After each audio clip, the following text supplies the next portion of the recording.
Kemudian waktu berganti dan ronde 4 pun dimulai. Semua peserta berkumpul dan dibagi ke dalam beberapa kelompok yang masing-masing berisi maksimal 3 orang. Singan menjadi satu-satunya yang berjalan sendirian. Tanpa membuang waktu mereka semua memasuki labirin yang sangat luas.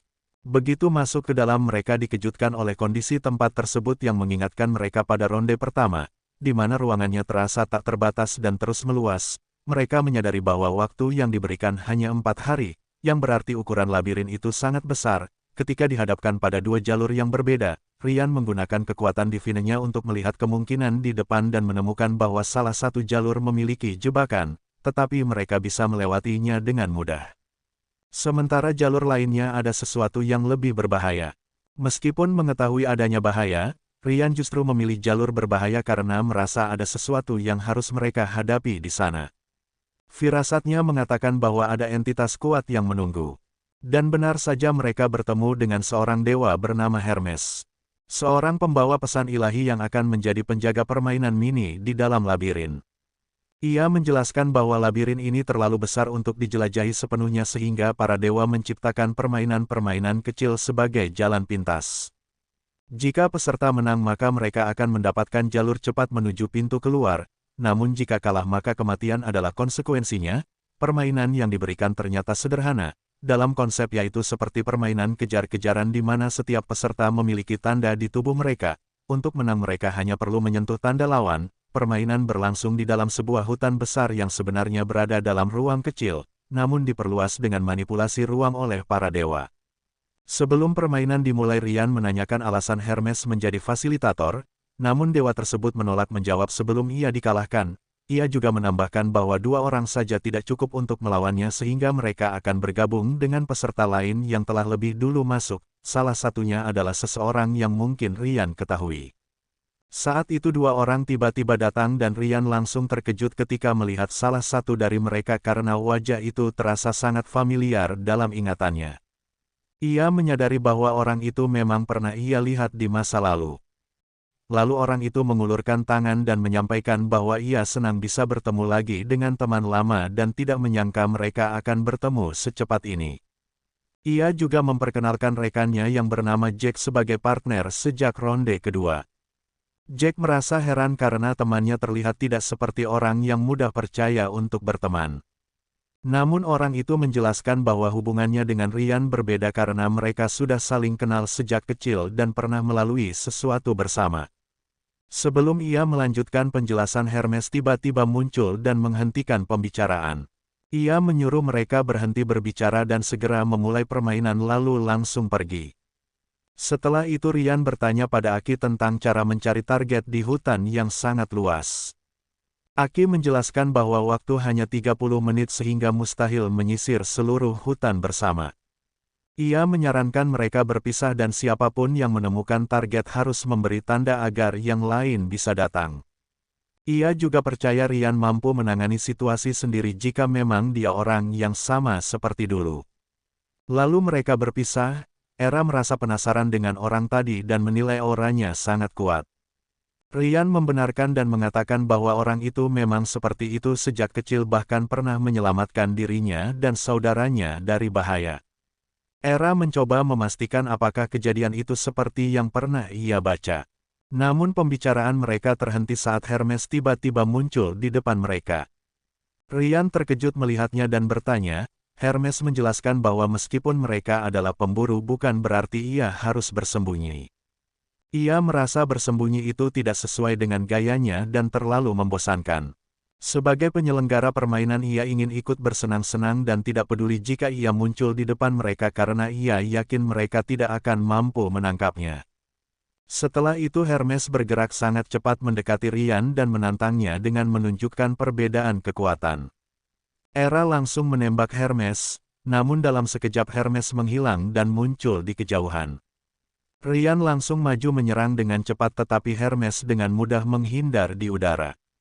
Melihat itu Ryan menyadari bahwa kecepatan Hermes sangat tinggi namun ia berpikir Hermes tidak akan bisa menghindar tanpa pijakan di udara.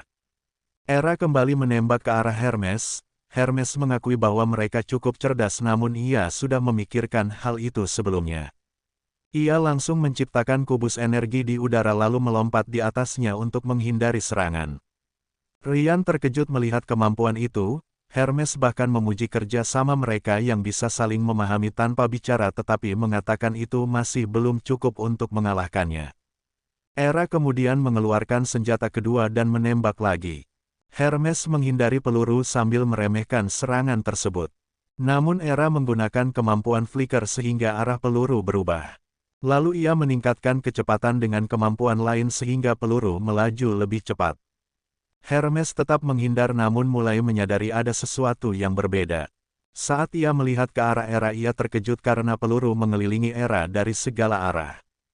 Kemudian Era menggunakan serangan Bullet Storm, Hermes terus bergerak menghindar ke atas ke bawah ke samping tanpa henti sementara peluru terus mengejarnya dari segala arah. Ia menyadari bahwa peluru itu seperti hidup karena bisa diarahkan dan diubah jalurnya. Ryan terkejut melihat kekuatan Era namun masih ragu apakah cukup untuk menangkap dewa. Hermes kemudian melompat tinggi dan menciptakan platform di udara lalu meluncur dengan kecepatan sangat tinggi hingga menciptakan bayangan sisa. Ia langsung mendekati Era dan hendak menyerang, namun tepat sebelum serangan mengenai. Ryan bergerak cepat dan melukai wajah Hermes sehingga Hermes kehilangan keseimbangan dan jatuh. Hermes menyadari bahwa kemampuan Ryan bisa membaca pergerakan sebelum terjadi dan menjadi penahan bagi kecepatannya. Namun ia mengatakan akan bergerak lebih cepat lagi hingga Ryan tidak bisa melihatnya. Ia juga menjelaskan bahwa untuk menangkapnya mereka harus menyentuh tubuhnya secara langsung karena senjata dan kekuatan tidak akan dihitung. Meskipun begitu ia mengakui telah memberi mereka keuntungan karena tubuhnya tidak memiliki tanda khusus sehingga satu sentuhan saja sudah cukup untuk mengalahkannya. Setelah itu Hermes langsung menyerang dengan kecepatan tinggi ke arah Ryan. Ryan menggunakan kemampuannya untuk memprediksi dan menyerang lebih dulu setiap kali Hermes hendak muncul. Hermes menyadari bahwa Ryan bisa melihat masa depan sehingga bisa mengimbangi kecepatannya. Namun ia tidak peduli dan tetap yakin bahwa dirinya adalah yang tercepat. Dalam sekejap Hermes meningkatkan kecepatan dan berhasil menghindari serangan Ryan lalu muncul di belakangnya. Ia menjelaskan bahwa kecepatannya tidak hanya pada tubuh tetapi juga pada pikiran sehingga Ryan tidak akan bisa mengimbanginya. Kemudian saat Ryan menyerang kembali, Hermes menghindarinya dengan mudah. Dan langsung menghantam Ryan dengan keras hingga terpental jauh. Ryan menyadari bahwa Hermes mampu merespon bahkan sebelum masa depan berubah sehingga setiap kemungkinan selalu berubah. Hermes kemudian beralih menyerang Era, semua peluru Era berhasil dihindari dan dalam sekejap Hermes sudah berada di dekatnya. Ia menangkap tangan Era lalu menghantam tubuhnya dengan keras hingga membuatnya terpental jauh. Hermes menganggap serangan itu belum cukup karena ia masih ingin bermain. Tiba-tiba Aki muncul dari arah lain dan hampir menyentuh Hermes. Hermes langsung menghindar dengan cepat, Aki sudah memperkirakan kecepatan reaksinya lalu menyuruh Jack bertindak. Jack menggerakkan tangannya di udara seolah memegang sesuatu yang tidak terlihat. Hermes bingung namun tiba-tiba tubuhnya seperti tertahan oleh sesuatu dan tertekan ke tanah. Jack menggunakan kekuatan Divine Power Ancient Pantomime. Hermes mengenali kekuatan itu berasal dari dewa hiburan Dionis. Aki memuji Jack lalu maju mendekat, namun Hermes tiba-tiba mematahkan kekuatan itu dengan menggetarkan tubuhnya hingga bebas. Jack terkejut sementara Aki menyuruhnya berhenti bercanda. Hermes langsung melarikan diri. Aki menyuruh Jack mengejar meskipun Jack ragu. Setelah Jack pergi Aki berbicara pada Era dan menegurnya karena terlalu mudah jatuh. Ia menekankan bahwa Ryan pasti melihat potensi dalam dirinya sehingga memilihnya sebagai partner. Kata-kata itu membuat Era bangkit dan semangatnya meningkat, kekuatan dalam dirinya mulai keluar lebih kuat. Aki menjelaskan bahwa jika seorang champion menguasai kekuatannya maka ia bisa membuka level baru dari kekuatan pemberinya. Era akhirnya menggunakan kekuatan barunya dan mencapai level kedua Eternity Piercer, sebuah senjata baru muncul di tangannya. Ia langsung mengarahkan senjata itu ke Hermes dan menembak, peluru keluar dalam jumlah besar dan langsung mengejar Hermes. Hermes menyadari peluru itu terus mengikutinya dan mencoba menghindar dengan berlari cepat. Ia bergerak ke berbagai arah namun peluru terus mengejar tanpa henti. Ia terus menghindar sambil berlari jauh mengelilingi hutan berkali-kali namun peluru tetap mengejar. akhirnya ia melompat tinggi dan di bawahnya sudah ada Jack yang menunggu. Jack menekan sesuatu dan tiba-tiba banyak ledakan terjadi di sekitar Hermes sehingga ia terjebak. Aki melihat itu dan berkata bahwa sekarang gilirannya, ia menghilang seketika. Hermes yang jatuh tiba-tiba disambut oleh Ryan yang mencoba menangkapnya. Dalam sekejap mereka mengepung Hermes dari segala arah, Ryan di kiri, Aki di kanan, Jack di bawah dan peluru Era dari atas. Hermes menyadari bahwa ia telah dijebak meskipun ia merasa dirinya paling cepat dan paling cerdas, namun tepat saat itu ia menciptakan platform energi di udara, dan melompat keluar dari kepungan sehingga semua serangan gagal mengenainya. Lalu tiba-tiba tembakan energi milik Era menembus dada Ryan dari atas hingga bawah. Pada saat yang sama Hermes mengeluarkan senjatanya dan bergerak menuju Jack. Sebelum Jack sempat bereaksi Hermes melompat ke punggungnya.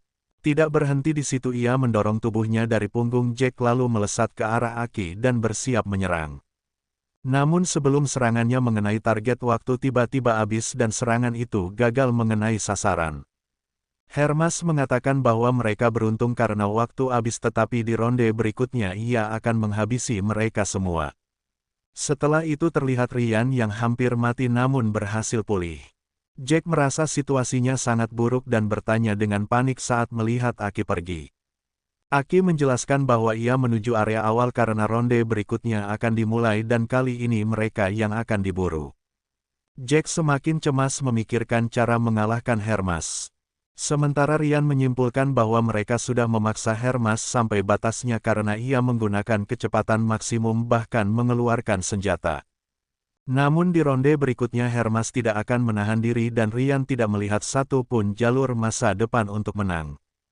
Ryan menjelaskan bahwa kekuatan divinenya tidak berpengaruh pada Hermes karena meskipun ia bisa melihat masa depan ia tetap harus mengubahnya sendiri. Sementara Hermes terlalu cepat dan bereaksi lebih dulu. Era juga mengaku semua serangannya tidak bisa menyentuh Hermes. Jack hampir putus asa tetapi Ryan mencoba menenangkan dan yakin mereka bisa menemukan cara. Aki meminta mereka fokus memikirkan cara menyentuh Hermes di ronde berikutnya dan menyerahkan sisanya padanya. Saat Ryan bertanya Aki hanya menyuruhnya menggunakan mata dan memahami sendiri lalu pergi, ronde berikutnya dimulai dan mereka bersiap. Suara langkah kaki terdengar dan Hermes muncul dengan marah lalu langsung melesat ke arah Jack, dan menghantamnya hingga terpental jauh. Hermes tidak memberi kesempatan dan menyerang Era, dalam sekejap ia sudah di dekatnya, lalu menangkap wajahnya dan menghantamkannya ke tanah. Setelah itu ia mengincar Ryan sambil mengejek bahwa kekuatan masa depan tidak berguna padanya dan menyinggung soal warisan kekuatan dari Wukong. Ia lalu maju untuk memukul Ryan, tetapi sebelum serangan itu mengenai Ryan lebih dulu menyerang, Hermes menghindar dan hendak membalas namun Ryan terus menyerang tanpa henti. Hermes mulai heran karena Ryan mampu mengikuti kecepatannya, ia mencoba berpindah ke belakang tetapi Ryan tetap menyadarinya.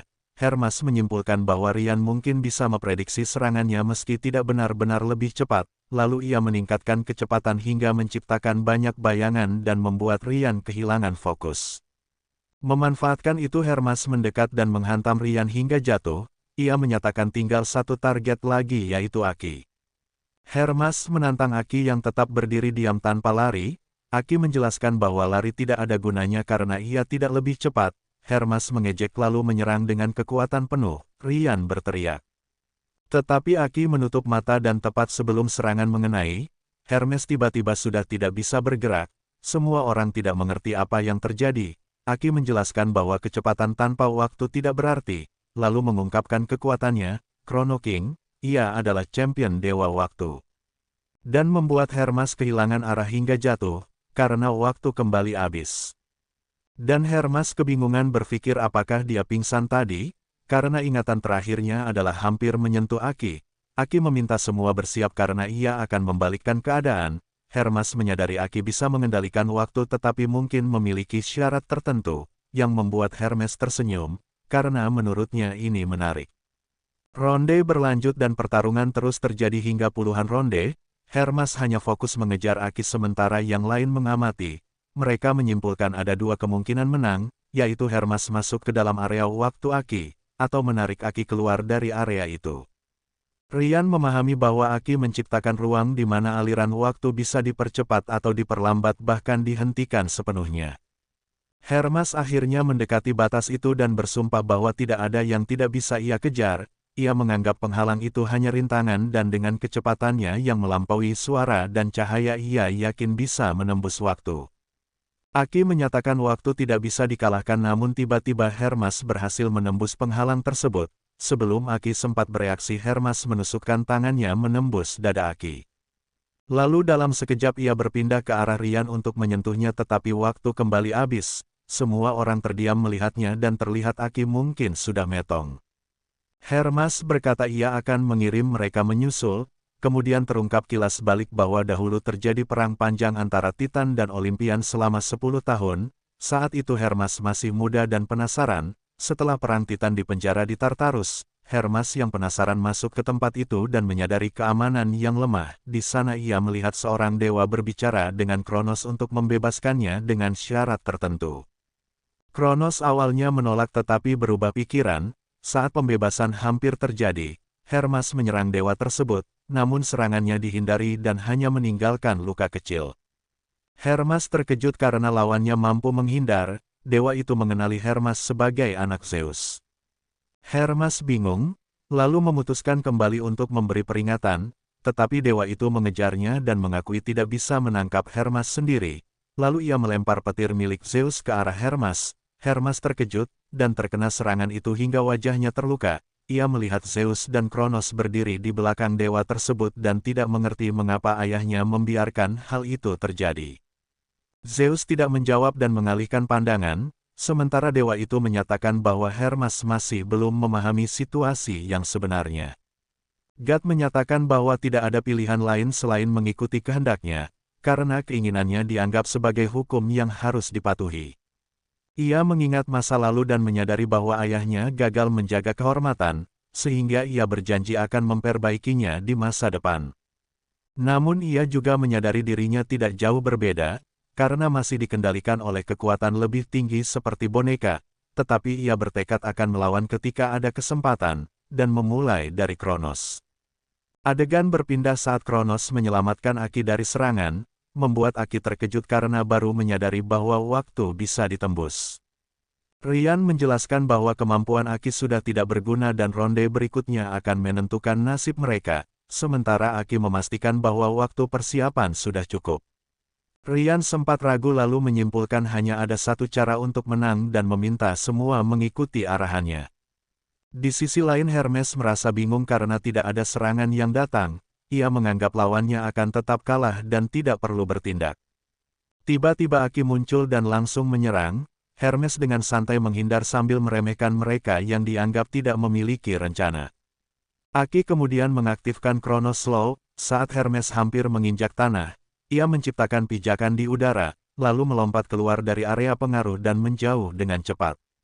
Hermes menyadari kekuatan waktu Aki mampu menahan kecepatannya, sehingga ia memilih menjaga jarak dan mulai berlari menjauh dari area tersebut. Saat berlari ia hampir masuk ke jebakan tak terlihat milik Jack, ia berhenti mendadak lalu melompat menghindar, dan menyadari jebakan itu tidak bisa dideteksi dari jauh. Ia memahami bahwa semua serangan ini sudah disiapkan untuk membatasi kecepatannya, sehingga ia tidak bisa bergerak bebas seperti biasanya. Saat terus bergerak, peluru milik Hera mulai meluncur dari berbagai arah dan mengejarnya tanpa henti. Hermes berlari zigzag menghindari peluru, lalu melompat ke samping saat satu peluru hampir mengenainya, kemudian berguling ke depan untuk menghindari peluru berikutnya. Ia menyadari bahwa jika ia menabrak jebakan maka ia akan tersingkir, dan jika ia berhasil menghindari jebakan maka peluru tetap akan mengejarnya tanpa henti. Ia melihat seluruh area dipenuhi jebakan sehingga situasi menjadi sangat berbahaya. Ia mempertimbangkan untuk terbang menggunakan sayapnya, namun ia menyadari kecepatannya akan menurun dan membuatnya lebih mudah terkena serangan di udara. Ia mencoba mencari jalur aman dari arah Aki datang, namun jebakan tiba-tiba muncul di dekat kakinya sehingga ia harus melompat mundur. Saat ia mendarat, peluru kembali datang dari belakang sehingga ia langsung berlari ke samping untuk menghindar. Ia mulai memahami bahwa semua serangan ini sengaja diarahkan untuk memaksanya menuju satu jalur tertentu. Ia menyimpulkan bahwa ini adalah bagian dari rencana lawan, sehingga ia memutuskan bergerak berlawanan dari arah yang diprediksi. Waktu tersisa 15 detik dan ia yakin tidak akan tertangkap, namun tiba-tiba ia melihat Ryan sudah berdiri di depannya. Hermes terkejut karena Ryan seolah sudah menunggu di sana. Ryan menilai bahwa pergerakan Hermes mudah ditebak, sementara Hermes menganalisis bahwa hanya ada 3 jalur keluar yang tersisa. Ia melihat satu jalur penuh jebakan Jack, jalur lain dijaga Era dan Aki yang mampu menahan kecepatannya, dan jalur terakhir adalah Ryan. Ia memilih menghadapi Ryan agar kekalahan nantinya dianggap sebagai tanggung jawab Ryan oleh timnya. Ryan berdiri tanpa senjata dan menunjukkan bahwa ia tidak membutuhkannya. Hermes menyatakan ambisinya untuk menjadi sangat kuat dan mengalahkan kekuatan tertinggi, dengan memulai dari mengalahkan Ryan. Waktu tersisa 3 detik, Ryan mengulurkan tangan untuk menangkap Hermes, namun Hermes menghindar dengan cepat lalu bergerak ke samping.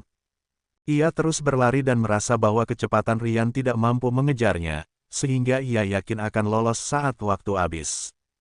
Saat waktu hampir habis, Hermes tiba-tiba melihat sesuatu yang membuatnya terkejut. Dalam sekejap Ryan muncul di hadapannya dan langsung melayangkan pukulan kuat ke arah tubuh Hermes. Pukulan itu mengenai dengan tepat, tubuh Hermes terpental jauh, dan menerima luka berat hingga tidak mampu melanjutkan perlawanan. Dampak serangan itu sangat besar dan langsung menentukan hasil pertarungan. Hermes menyadari bahwa Ryan telah mengganti kekuatan ilahinya pada saat terakhir, dari kemampuan sebelumnya ke Monkey King Divine Power, yang sengaja disembunyikan sejak awal.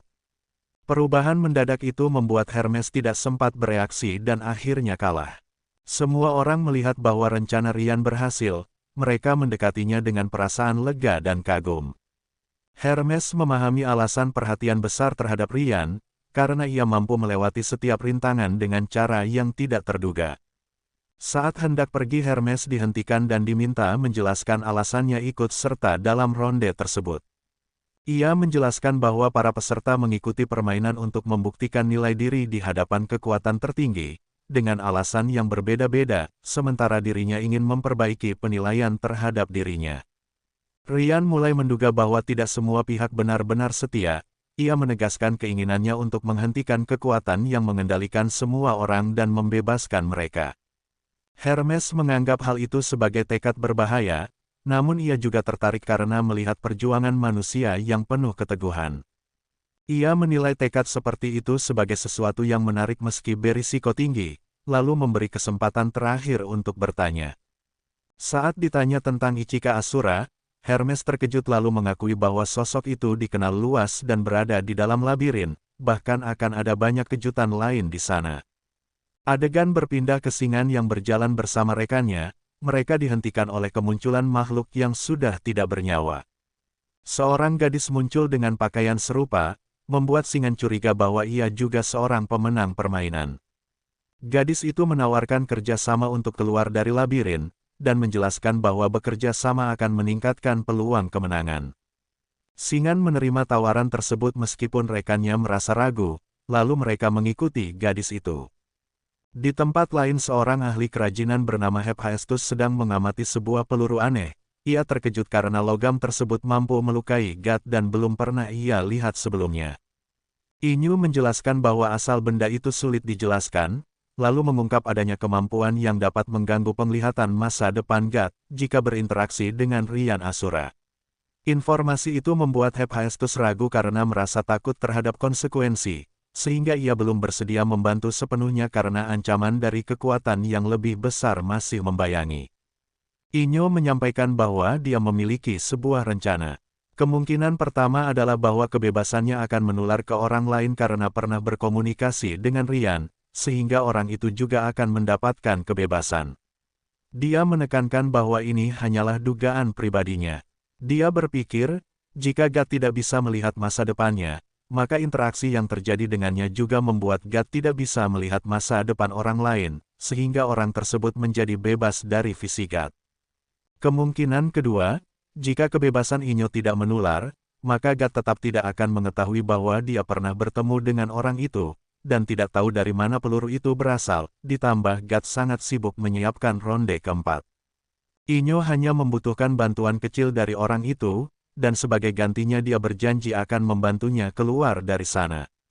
Dia menyadari pengalaman buruk yang dialami orang itu atas perintah ayahnya, sementara orang-orang lain menikmati kehidupan mereka. Inyo menawarkan agar bisa membentuk masa depan mereka, dan dia mengetahui bagaimana Eris memperlakukan Aphraite yang dia cintai. Inyo menawarkan kesempatan untuk melarikan diri, dan Hephaestus, awalnya ragu, akhirnya memutuskan untuk mempercayainya karena Inyo menekankan bahwa ini adalah kesempatan terakhir mereka dan tidak pasti akan ada kesempatan lain. Hephaestus setuju membantu Inyo dengan syarat ia harus berjanji sesuatu, dan Inyo menegaskan akan memberikan apapun yang diminta Hephaestus. Adegan berubah, dan terlihat seseorang memegang botol. Orang itu menyatakan bahwa tugasnya hanya sebatas itu. Inyo menjelaskan bahwa botol itu dibuat menggunakan darah wukong, dan dia akan menyimpan sebagian untuk dipelajari. Dia percaya bahwa Hermes akan menyerahkan botol itu dengan aman. Hermes mengatakan bahwa hal tersebut mudah baginya, tapi dia tidak akan memberikannya dengan gratis. Barang itu hanya akan diberikan jika tesnya berhasil, karena di alam semesta ini hanya yang kuat yang bisa bertahan, termasuk mereka yang mengklaim bisa mengalahkan God. Hermes akan menentukan apakah orang itu pantas menggunakan senjata tersebut. Adegan selanjutnya menunjukkan Ryan berjabat tangan dengan Hermes, dan Hermes mengingatkan untuk tetap berhati-hati agar tidak terbunuh oleh God, sementara Ryan percaya tidak akan ada yang bisa mengalahkannya kecuali dirinya sendiri. Cerita bergerak ke awal tempat lain, memperlihatkan tim Yan menghadapi dua dewa, yaitu Dewi Panahan dan Dewa Kegelapan. Kayla memperingatkan bahwa mereka tidak sendirian dan banyak orang telah dikumpulkan di sini. Salah satu anak mengenali Hetan, yang sebelumnya dikalahkan Ryan, dan terlihat bahwa dua anggota tim lainnya tidak terlihat, menandakan Hetan adalah penyintas kartu putih. Hou Yi meminta semua orang diam dan mendengarkan aturan permainan. Sebanyak 50 pemain dikumpulkan, dan sebagian besar kemungkinan tidak akan keluar hidup-hidup. Mereka akan memainkan permainan Marco Polo, di mana Harder yang buta tapi ahli memanah, akan menembak siapapun yang masuk ke area pusat. Setiap menit akan ada suara dari suite mereka yang akan mengungkapkan lokasi mereka, dan Harder akan menyerang berdasarkan hal itu. Hou Yi menjelaskan bahwa dia akan bergerak perlahan setiap 100 meter untuk menembak apapun yang ada di depan.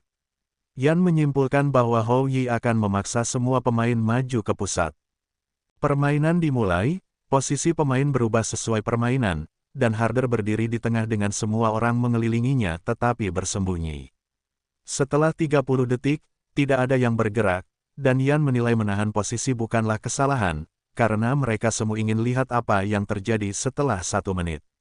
1 menit kemudian, suara suite terdengar, dan Harder menembak ke arah Yun dengan panah bertenaga tinggi, yang menembus batu di jalan, tetapi Yun berhasil menjauh bersama timnya. Meskipun Yun selamat, orang lain di sekitarnya tidak beruntung karena Harder terus menembakkan panah. Kayla mencatat banyak orang jatuh, namun mereka tetap diam. Yun menjelaskan bahwa semua menunggu orang pertama bergerak untuk memenangkan ronde tanpa mempertaruhkan diri. Seorang anak menilai bahwa banyak orang di sana hanya memikirkan diri sendiri dan menunggu orang lain maju. Saat seorang pemain baru muncul, dia memuji kacamata Yun, dan menilai bahwa Yun tipe yang bisa membantu menyelesaikan ronde. Dia meminta untuk Yun maju untuk memenangkan permainan. Pria itu menjelaskan bahwa dia akan mengalihkan perhatian musuh sehingga tim bisa maju dengan aman. Motivasinya saat itu adalah mengatur waktu bagi tim agar mereka bisa bergerak. Yan mengapresiasi rencana tersebut dan menanyakan nama pria tersebut, yang ternyata adalah Quen. Tim Yan mulai bergerak maju, dan beberapa orang yang mengamati mereka terkejut melihat keberanian yang muncul dalam tim tersebut. Kayla bertanya apakah tim memiliki rencana yang baik, sementara sebuah panah mendekat dan berhasil dihindari semua anggota tim. Quen bertanya apakah rencananya hanya untuk menghindari panah, dan Yan menegaskan itu adalah rencana yang baik. Kayla mengingatkan tim agar tidak terlalu ceroboh, dan Quen menambahkan bahwa meskipun orang buta itu memiliki keterampilan menembak yang hebat, jarak yang jauh menjadi keuntungan bagi mereka sehingga panahnya tidak bisa menimbulkan bahaya. Saat itu Harder menembakkan banyak panah sekaligus, dan tim Yan mulai mundur. Quen menggunakan kekuatan ilahinya yang disebut Divine Power Wind Fire Wells, sehingga kakinya mendapat roda api, dan ia bergerak cepat menghindari panah-panah itu. Semua mata tertuju padanya, dan anggota tim lainnya bingung melihat apa yang sedang dilakukannya. Sebuah panah melewati dada seorang anggota tim, yang ditembakkan oleh Hao. Hao heran karena tim Yan masih tetap di posisi mereka. Melihat hal itu, seluruh tim bergerak menuju pusat area. Teman dari anggota yang tertembak duduk di dekatnya menangis. Hao mengarahkan panah ke teman itu, namun seseorang menghalangi jalannya, membuat tangan Hao berhenti sejenak. Meskipun terkejut, Hao tetap menembakkan panah, tetapi Hetan datang menyelamatkan teman itu, walaupun Hetan tidak tahu apa yang telah dirinya lakukan. Tindakan Hetan membuat seorang gadis terhenti dan memperhatikannya dengan seksama. Gadis itu mempertanyakan keberanian Hetan. Hao menembakkan panah ke Hetan, namun Hetan menggunakan kekuatan Divine Power Mad Dreamer untuk melindungi diri. Panah tetap menembus ilusi Hetan dan menimbulkan ledakan besar, namun kemudian bayangan seseorang muncul, yang menunjukkan bahwa ada orang yang diam-diam membantu mereka semua. Kemudian terlihat Yan, yang memegang Hetan dengan satu tangan dan seorang anggota tim lain dengan tangan yang lain, sehingga mereka berhasil menyelamatkan orang-orang itu. Melihat ini, Hao terkejut dan bertanya-tanya bagaimana seorang manusia biasa bisa menghentikan panahnya. Yan menjelaskan bahwa memang itu yang terjadi, dan kemungkinan besar Hao penasaran bagaimana hal itu bisa terjadi. Hao ingin menembakkan panah lagi, tetapi tiba-tiba terjadi sesuatu yang aneh sehingga tangannya membeku dan dia tidak bisa menggerakkannya. Pada saat yang sama, terjadi ledakan besar di depan Hao, sehingga seluruh area diselimuti asap tebal, dan sisi area itu menjadi terhalang. Memanfaatkan kesempatan ini, Yan dan timnya berhasil keluar dari area tersebut. Saat Hao kembali siap menembakkan panah, Yan dan tim sudah berada di luar jangkauan 100 meter dari panah dan mencapai tempat yang aman. Yan menanyakan kepada seorang anggota tim tentang kemampuan menciptakan awan yang membuat mereka bisa lolos dari bahaya. Anggota itu menjawab bahwa dia sendiri tidak menciptakan awan itu. Yan menatap Hetan, tetapi diketahui bahwa Hetan juga tidak membuat awan tersebut. Yan bertanya-tanya siapa yang sebenarnya menyelamatkan mereka, dan saat itu gadis yang sebelumnya mengamati Hetan sejak awal muncul. Ternyata dia yang melakukan semua penyelamatan itu, dan anak laki-laki yang bersamanya menangis sedikit karena merasa dia bukan yang tercepat atau terkuat dan hanya menjadi beban bagi tim. Yan menenangkan anak itu dengan mengatakan bahwa tidak ada yang perlu ditangisi karena dia sudah melakukan yang terbaik. Anak itu kemudian memperkenalkan dirinya, namanya adalah Tense. Yan mulai memotivasi Tense, dan Tense pun merasa bersemangat dan siap maju bersama tim. Gadis itu kemudian memperhatikan Quen dan menjelaskan bahwa anak laki-laki dengan roda api itu hanya dapat menarik perhatian Harder untuk sementara waktu. Karena itu, tim harus segera maju. Semua anggota tim mulai mengikuti gadis itu. Gadis itu menambahkan bahwa kali ini dia telah menyelamatkan mereka, tetapi di kesempatan berikutnya mungkin dia tidak akan berada di sana untuk melakukan hal yang sama. Adegan berganti ke Quen, yang sedang menghindari panah Harder sambil memanggil timnya untuk mengikuti. Kayla menjelaskan bahwa Harder saat ini menargetkan Quen, dan mempertanyakan berapa lama Harder akan terus menembak. Seorang anak menjawab bahwa para dewa sulit ditebak dan cukup egois, sehingga Harder akan memandang Quen sebagai tantangan. Kayla setuju, namun menekankan bahwa mengalahkan Quen bukan satu-satunya jalan. Kemudian Harder menembakkan panah yang bukan mengarah ke Quen, tapi orang lain, yang membuat orang tersebut tidak bisa bertahan lagi. Adegan kembali ke Yan, yang mendengar penjelasan gadis itu. Hetan menegaskan bahwa hal itu tidak mengubah situasi. Yan bertanya maksudnya, dan Katil menjelaskan bahwa setiap juara ninja yang mendekati garis finish akan dipandang Harder sebagai ancaman. Namun jika Quen berhasil mencapai pusat, dia akan menyelesaikan permainan demi semua orang.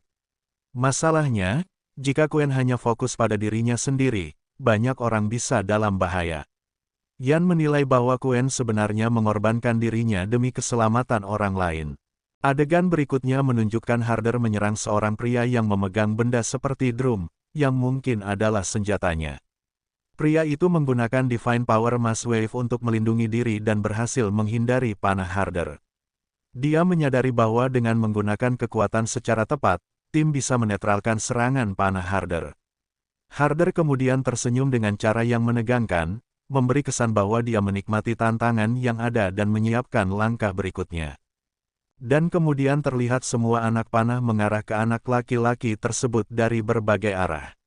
Anak laki-laki itu menyadari bahwa semua anak panah telah diarahkan kepadanya, lalu ia memikirkan apa yang harus dilakukan karena ia tidak bisa menggunakan Mass Wave, sebab kemampuannya hanya bisa digunakan ke satu arah, sementara anak panah telah mengepungnya dari segala sisi, dan anak panah itu hampir mengenainya. Sebelum anak panah itu mengenainya, Quen datang dan menyelamatkannya. Quen menyatakan bahwa Harder sangat pengecut karena menyerang yang lemah. Pada saat itu terlihat Harder tertawa dan terus-menerus hanya menyerang yang lemah, sehingga Quen terus melindungi mereka, dan seluruh fokus Quen tertuju untuk menyelamatkan orang-orang. He Ten kemudian mempertanyakan apakah mereka akan meminta Quen untuk berhenti, sementara Yan merasa heran dan menanyakan alasannya, karena menurutnya Quen sedang melakukan hal yang baik, dan dari semua orang yang pernah ia temui di God Game, Quen termasuk salah satu yang terkuat. Seorang gadis kecil menyatakan bahwa hal itu tidak berpengaruh, karena sekuat apapun secara fisik, dengan pola pikir seperti itu ia tidak akan bisa bertahan di God Game. Tenzi melihat bahwa Harder kali ini menargetkan dua orang sekaligus, lalu ia menyatakan bahwa Quen mungkin kuat, tetapi tidak akan mampu menyelamatkan dua orang dalam waktu bersamaan. Pada saat itu terlihat Quen yang melihat kedua orang tersebut langsung mengeluarkan tombaknya dan melemparkannya ke arah mereka. Namun tombak itu melewati di antara keduanya dan mengenai sebuah batu, hingga batu itu hancur menjadi banyak bagian. Potongan batu tersebut kemudian jatuh ke arah anak panah milik Harder, sehingga serangan Harder menjadi tidak efektif, dan Quen berhasil menyelamatkan kedua orang itu sekaligus. Semua orang yang melihat kejadian itu menjadi terkejut, dan Harder pun tampak sangat terkejut. Kemudian Quen menunjukkan sikap mengejek ke arah Harder, sehingga membuat Harder menjadi sangat marah. Yan menyatakan bahwa orang itu memang luar biasa, karena tidak peduli seberapa sering Harder mengubah strateginya, orang itu selalu berhasil menggagalkan serangannya. Banyak orang yang berdiri di sana menjadi kagum pada Quen. Namun gadis kecil itu menyatakan bahwa hal tersebut memang sangat mengesankan, tetapi ia merasa bahwa bukan hanya Quen yang semakin bersemangat, melainkan Harder juga. Pada saat itu Harder mengeluarkan anak panah yang berbeda, lalu menembakkannya ke arah yang jauh dari posisi Quen. Quen awalnya tidak memahami alasan tindakan itu, namun ketika ia melihat lebih jelas ke arah tersebut, ia melihat seorang anak laki-laki berdiri di sana, dan ia langsung memahami bahwa serangan itu ditujukan kepada anak tersebut, sehingga ia segera bergerak untuk menyelamatkannya. Pada saat itu Yan berteriak memperingatkan bahwa itu adalah sebuah jebakan, namun terlihat bahwa Quen sudah sepenuhnya masuk ke dalam jebakan tersebut. Anak panah Harder mengenai sebuah batu dan menghancurkannya menjadi serpihan, lalu serpihan itu jatuh ke arah Quen dan menyebabkan dirinya menerima luka yang cukup berat. Quen menyadari bahwa Harder telah menggunakan strateginya sendiri untuk melawannya, dan Harder menggunakan kedua target itu seperti penghalang, sehingga rencananya tidak dapat terbaca, bahkan semua itu dilakukan dari jarak 3.000 meter, yang merupakan hal yang sangat berbahaya. Quen berada dalam kondisi terjatuh di tanah dan kekuatannya hampir habis, sementara sebuah anak panah melaju dengan cepat ke arahnya, dan ia memikirkan apakah ini adalah akhir dari dirinya. Anak panah itu hampir mencapainya, namun sebelum mengenainya, Yan datang dan menyelamatkannya, lalu segera membawa dua orang sekaligus sambil berlari dengan sangat cepat menjauh dari tempat itu. Yan tetap mampu berlari dengan kecepatan tinggi meskipun membawa dua orang, sehingga membuat Harder merasa terkejut dan mempertanyakan bagaimana hal itu bisa terjadi. Yan kemudian menjelaskan bahwa semua ini terjadi karena Quen terlalu memaksakan dirinya, namun ia tetap mengakui bahwa Quen terlihat sangat keren. Quen menanggapi bahwa Yan terlihat seperti orang yang tidak masuk akal, dan Yan menanggapi dengan santai bahwa itu bukan hal baru. Yan terus berlari sambil membawa mereka, hingga pada jarak tertentu mereka melihat Kayla yang meminta Yan mendekat. Yan segera bergerak cepat menuju Kayla dan menanyakan jarak yang tersisa. Kayla menjelaskan bahwa mereka masih memiliki jarak sekitar 2000 meter, dan dalam waktu singkat itu, setengah dari peserta sudah tidak tersisa, sehingga jumlah mereka kini sangat sedikit. Yan menyadari bahwa keadaan jauh lebih buruk dari yang ia bayangkan. Kayla kemudian menurunkan Quen ke tanah dan menggunakan kekuatan ilahi untuk memulihkannya, sehingga kondisi Quen segera membaik. Kayla mengingatkan agar Quen tidak terlalu memaksakan diri, karena pada kesempatan berikutnya mereka mungkin tidak akan ada untuk menyelamatkannya. Yan juga menyatakan bahwa ia menghormati Quen karena telah menyelamatkan banyak orang, namun ia meminta Quen untuk mendengarkan dengan baik dan tidak mengulangi tindakan yang sama. Yan menegaskan bahwa jika Quen ingin menyelamatkan orang lain, maka ia harus bekerja sama untuk menyelesaikan permainan ini. Quen kemudian berdiri dan menyatakan bahwa jika ada orang yang membutuhkan bantuannya, ia akan tetap datang membantu, dan ia meminta pengertian karena itulah sifatnya. Yan menanggapi bahwa permainan ini dipenuhi oleh orang-orang yang bertindak tanpa perhitungan, dan ia tidak memahami bagaimana Quen bisa bertahan sejauh ini. Pada saat itu, kelompok lain datang dan seorang gadis menyatakan bahwa mereka sempat tertinggal. Yan menyambut mereka dan menyatakan bahwa mereka datang pada waktu yang tepat, karena ia sedang menyusun rencana untuk mendekati Harder dan mengalahkannya. Ia menanyakan apakah mereka bersedia bekerja sama, dan mereka menyatakan setuju. Yan menjelaskan bahwa mereka harus bergerak sejauh 2000 meter ke depan, dan hal itu hanya bisa dilakukan jika semua orang bekerja sama. Ia menyatakan bahwa Harder mampu mengalahkan mereka karena mereka bergerak secara terpisah, sehingga menjadi target mudah. Jika mereka bersatu dan mengoordinasikan kekuatan ilahi, maka mereka bisa melawan dengan lebih efektif. Seseorang menyatakan kekhawatiran bahwa mereka akan menjadi target besar jika berkumpul, namun anggota tim Yan menjelaskan bahwa hal itu justru menguntungkan, karena Harder hanya mengandalkan suara untuk menyerang. Jika semua suara berasal dari satu arah, maka Harder akan kesulitan membidik. Selain itu, dengan tetap bersama, mereka bisa saling melindungi dan berkomunikasi dengan lebih baik, serta menghasilkan suara yang cukup besar untuk mengganggu pendengaran Harder. Yan menyimpulkan bahwa dalam permainan seperti ini, naluri untuk berpencar harus dilawan, dan justru tetap bersama adalah strategi yang lebih baik. Ia kemudian mempertanyakan apakah mereka perlu memberi sinyal kepada peserta lain. Cerita kemudian beralih ke masa lalu Hou yang menjelaskan bahwa berabad-abad yang lalu, 10 matahari bersinar terang di langit, membakar bumi hingga menjadi sangat panas dan hampir tidak layak dihuni. Dalam kondisi itu, Hou Yi muncul sebagai penyelamat. Dengan kemampuan memanahnya yang luar biasa, ia menembak satu persatu matahari tersebut hingga hanya tersisa satu. Atas keberaniannya, Hou Yi diberikan ramuan keabadian. Ramuan itu dipercaya dapat membuat siapapun yang meminumnya hidup selamanya, meskipun ada konsekuensi besar jika digunakan dengan cara yang tidak tepat. Meskipun bersyukur, Hou Yi memilih untuk tidak meminumnya. Ia tidak ingin hidup selamanya tanpa istrinya. Baginya, keabadian tanpa orang yang dicintai hanyalah kesepian yang tak berujung. Namun, pilihan tidak selalu bisa dipertahankan. Suatu malam, terdengar suara mencurigakan di luar rumahnya. Wanita yang bersamanya terbangun dan menyalakan penerangan, lalu keluar untuk melihat apa yang terjadi. Di luar, ia berhadapan dengan sekelompok perampok yang telah masuk ke kediaman mereka. Teriakannya membuat Hou Yi terbangun. Ia segera berlari keluar, namun saat tiba, ia melihat istrinya sudah dalam kondisi sangat parah akibat serangan para perampok. Dalam keadaan genting itu, wanita tersebut meminum ramuan keabadian. Sekejap kemudian, tubuhnya mulai terangkat ke udara. Kekuatan tak terlihat menariknya ke atas, bahkan hingga merusak bagian atap rumah. Ia terus melayang menuju langit, seolah dipanggil oleh sesuatu yang tidak bisa dilawan. Hou Yi mencoba meraihnya, memanggilnya dengan putus asa, tetapi ia tidak pernah berhasil menyentuhnya. Ia hanya bisa melihat wanita yang dicintainya itu menjauh dan akhirnya menghilang. Sejak saat itu, mereka tidak pernah bisa bersama lagi. Hou Yi yang dikenal sebagai pemanah hebat, bahkan mampu menembak matahari, tidak pernah mampu meraih kembali orang yang paling ia cintai. Dalam kemarahan dan kesedihan, ia melampiaskan emosinya kepada para perampok hingga mereka semua tidak lagi menjadi ancaman. Namun semua itu tidak mengubah kenyataan bahwa ia telah kehilangan segalanya.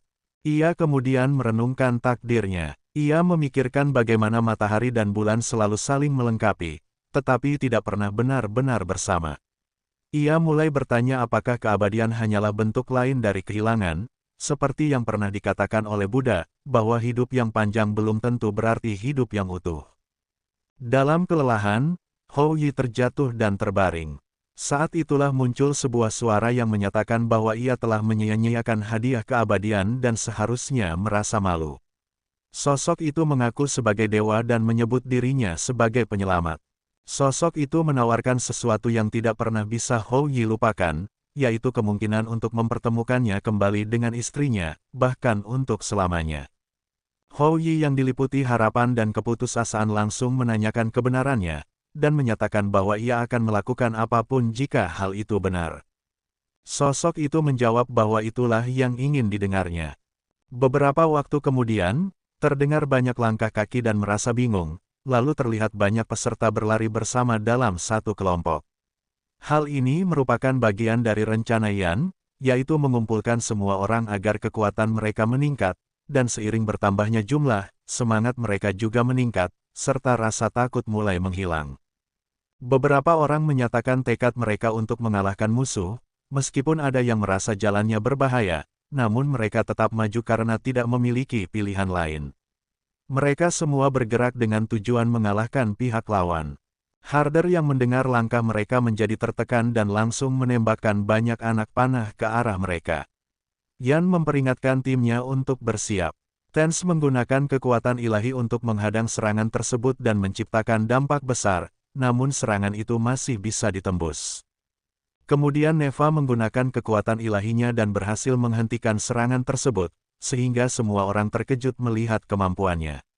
Ia mengingatkan agar mereka tidak hanya diam, karena setiap detik sangat berharga. Mereka terus bergerak maju sambil saling membantu. Beberapa orang yang lemah tidak mampu menghindari serangan, namun Quen terus berusaha menyelamatkan sebanyak mungkin orang. Quen merasa bahwa kecepatan serangan Harder meningkat, dan hal itu juga disadari oleh yang lain. Kayla terus menyembuhkan orang-orang yang terluka. Saat sebuah serangan mengarah ke mereka, seorang anak bernama Jai hampir menggunakan kekuatannya, namun Kayla menghentikannya. Yan juga mengingatkan agar Jai tidak menggunakan kekuatan itu sekarang dan menyimpannya untuk pertarungan akhir. Yan kemudian menggunakan kekuatannya, namun ia merasa terkejut karena kekuatannya tidak memberikan hasil seperti yang diharapkan. Saat itu Quen datang dan menyatakan bahwa tidak masalah, karena serangan tersebut sudah cukup diperlambat. Ia kemudian menangkap anak panah dengan tangannya dan mengarahkannya kembali ke arah Harder. Serangan itu hampir mengenai Harder dan membuatnya mengalami luka ringan. Harder terlihat terkejut karena menyadari hal tersebut. Di belakangnya, seseorang menyatakan bahwa ia tidak mampu menahan mereka, dan mereka akan segera mencapai jarak 1000 meter. Beberapa waktu kemudian, tim Yan terus bergerak maju. Kayla merasa heran karena Harder tidak lagi menyerang selama beberapa saat. Yan menyatakan bahwa mereka sudah hampir mencapai tujuan, dengan jarak tersisa sekitar 1000 meter. Tiba-tiba Yan berhenti karena melihat pemandangan di depannya, yaitu banyak peserta yang duduk, dan di antara mereka ada seseorang yang sangat dikenalnya.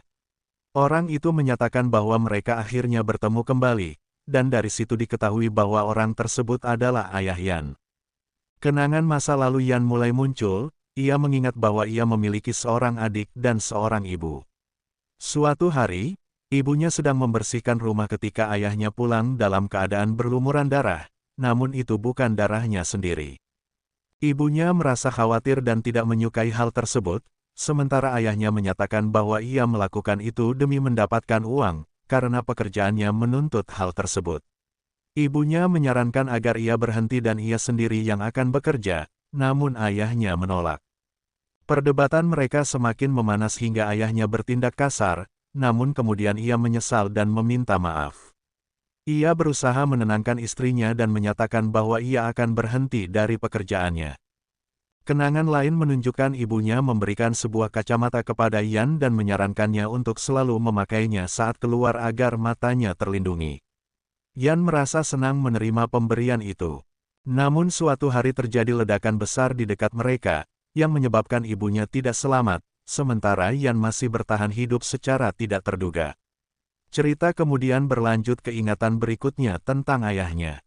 Yan melihat seseorang yang sedang menyetrika pakaiannya yang penuh dengan darah, dan teringat bahwa orang itu seharusnya sudah pensiun dari pekerjaannya. Ia merasa heran mengapa orang itu masih melakukan hal-hal seperti ini. Sang ayah menjelaskan bahwa ia tidak merasa bersalah karena jika ibunya tidak memaksa untuk melepaskan pekerjaannya, ia mungkin masih hidup, sehingga kesalahan itu dianggap ada pada Yan.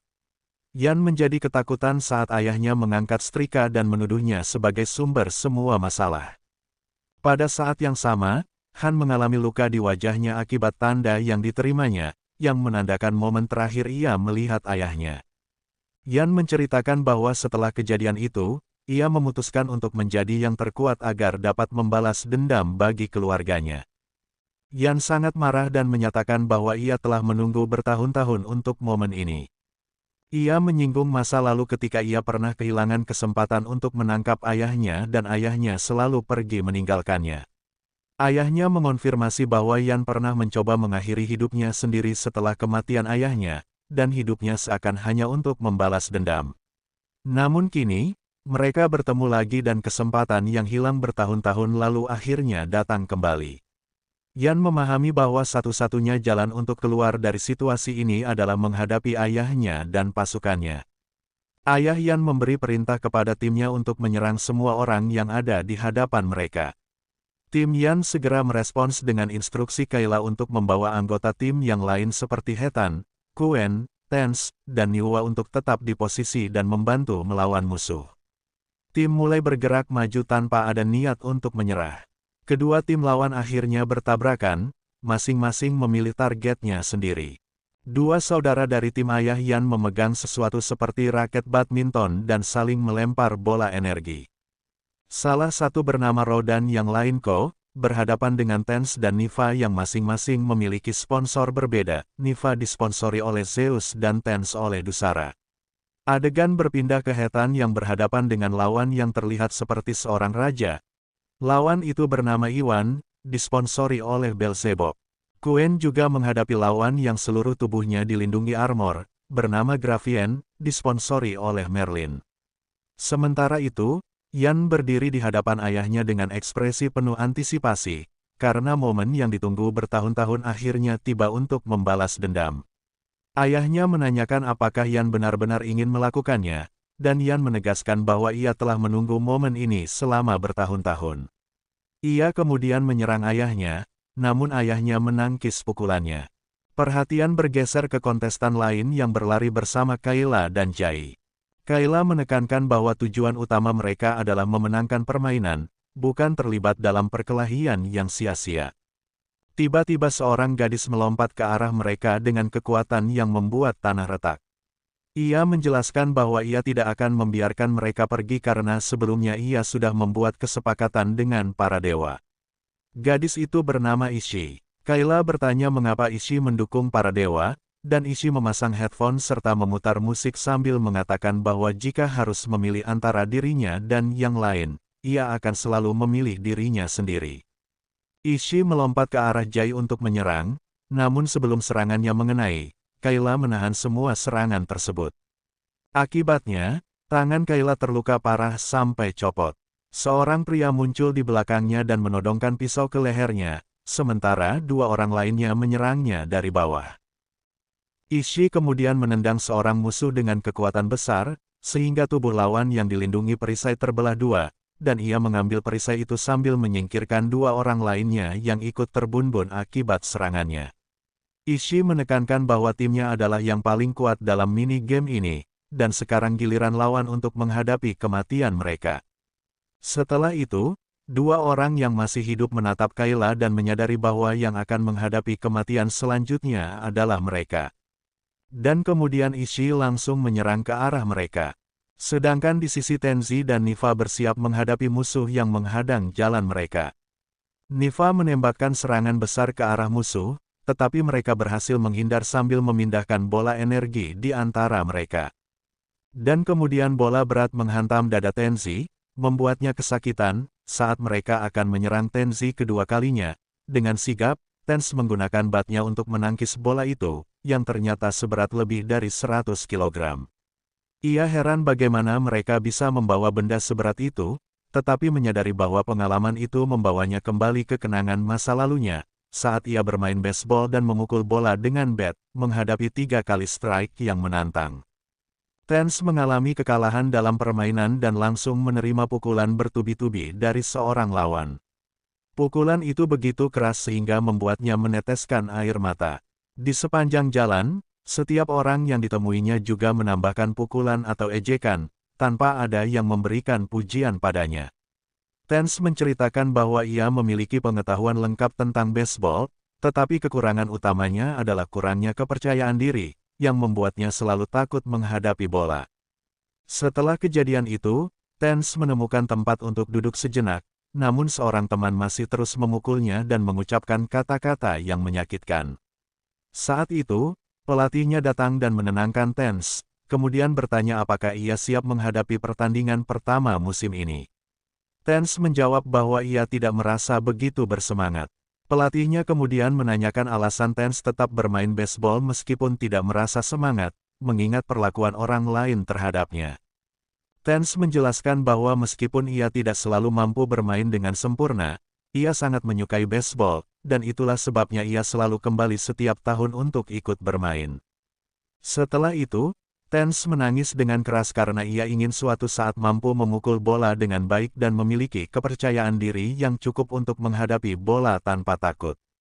Pelatihnya menegaskan bahwa kurangnya kepercayaan diri Tenz berasal dari rasa takutnya yang berlebihan, dan bertanya apa yang sebenarnya membuatnya takut.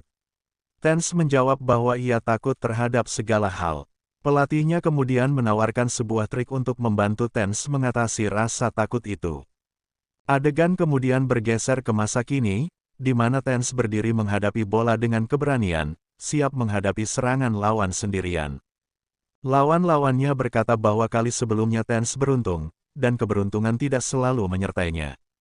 Mereka penasaran bagaimana Tenz akan menghadapi serangan selanjutnya. Ro dan Ko menggunakan kekuatan ilahi yang dimilikinya, membuat bola bergerak dengan kecepatan tinggi ke segala arah, sehingga Niva bahkan tidak dapat melihatnya dengan jelas.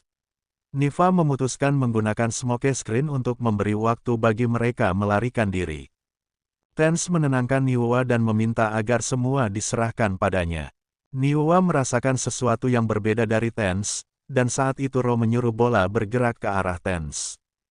Dengan teknik yang luar biasa, Tenz memutar batnya dan mengenai bola dengan mata tertutup, membuat semua orang terkejut.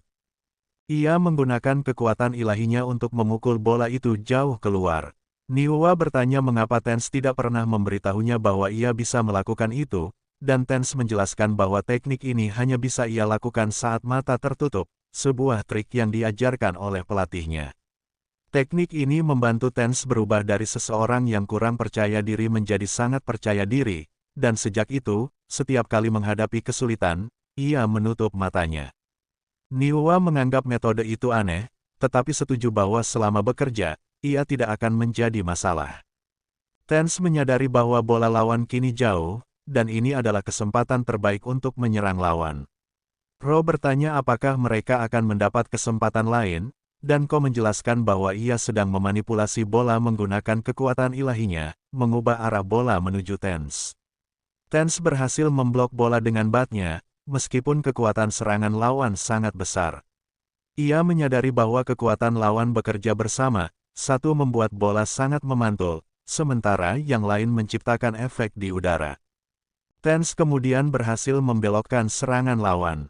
Niwa menekankan bahwa mereka tidak bisa hanya mengandalkan Tenz, dan perlu lebih ofensif. Dan Niwa menjelaskan bahwa ia telah memahami pola kekuatan lawan, semakin banyak bola memantul, semakin cepat bola tersebut. Karena itu, lawan menyerang dari jarak jauh, dan jika mereka menjauh lagi, serangan lawan akan menjadi lebih mematikan. Oleh karena itu, mereka harus menyerang lawan secara langsung. Niwa kemudian menyebarkan asap untuk memblok pandangan semua orang, membuat situasi semakin sulit bagi lawan. Lawannya kebingungan karena Tense mampu mengabaikan bola dan menyerang langsung ke mereka. Niwa menyerang lawan, namun Ro berhasil menghindari energi bola tersebut.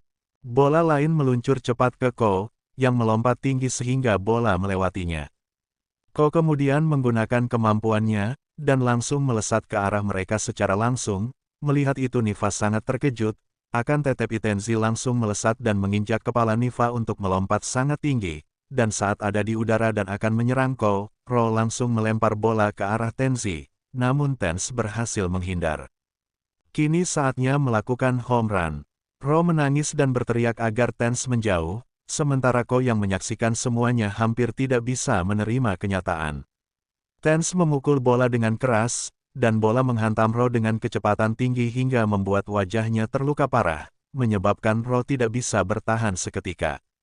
Ko jatuh ke tanah. Ro, yang masih hidup, berlari menuju tubuh saudarinya yang telah meninggal dan menggendongnya sambil menangis hebat, mengungkapkan rasa sakit kehilangan orang yang selalu bersamanya sejak kecil.